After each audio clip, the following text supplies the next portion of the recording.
I remember the sound of mud swallowing my shoes before I remembered the silence. The swamp breathed around me, thick and patient, as if it already knew my name. She stood at the tree line, black dress too clean for grief, eyes dry, mouth tight. She didn't say goodbye. She didn't need to. I was mute. She thought I was finished. The funeral had ended an hour earlier. My father's coffin was still warm in my mind. She told the mourners she needed time alone with me, a final kindness. Then she drove past the road, past the signs, and stopped where the forest drowned itself. I watched her unlock my door. I watched her unlock her future. She pushed me out. The car left. The swamp closed. I met her when I was 12. She wore softness like perfume, expensive, convincing. She learned my routines, my notebooks, the way I listened with my whole body. She learned my silence and mistook it for weakness. My father was tired and lonely. She was warm and precise. When he married her, she promised to protect me. She practiced that promise in front of mirrors. The betrayal didn't arrive loud, it crept. She began moving papers from my father's desk. She began answering calls meant for him. She began locking doors at night. I noticed because silence sharpens the senses.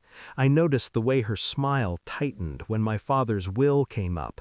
I noticed the way she corrected him, gently, about dates and signatures. Then I noticed the bruise on his wrist shaped like fingers.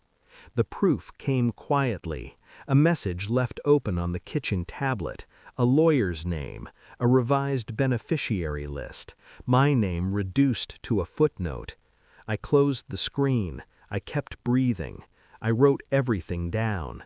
My father died 6 weeks later. Heart attack, they said. I watched her cry on cue. I watched her accept condolences like tips.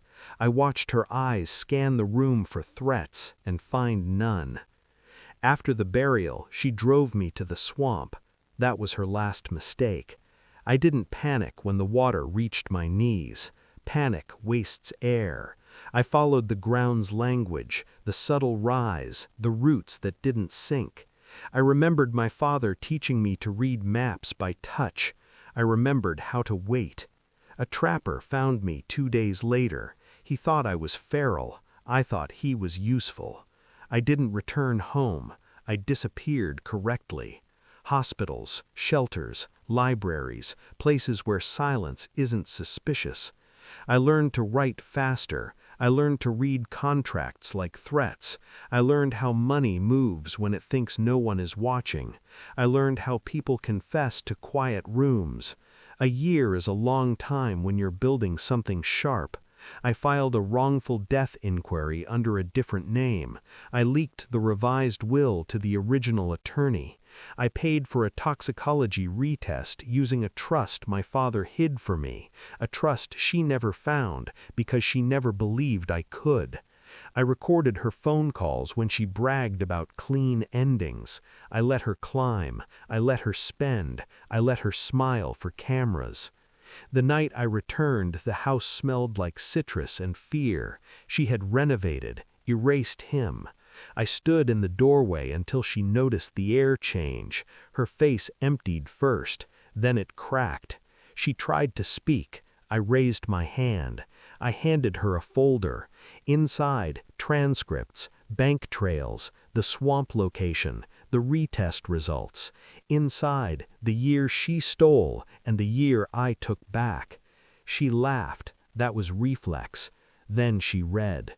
Her laughter fell apart in stages. She asked how. I wrote 1 sentence and slid it across the counter. You forgot I was listening. The police arrived on time. So did the press. So did the neighbors who once called me fragile. They watched her leave without jewelry, without posture. They watched me stand where my father once stood. I didn't smile. I didn't need to. I visit the swamp sometimes, not for closure, for calibration. It reminds me what patience can survive. I am still mute, but everything that mattered heard me.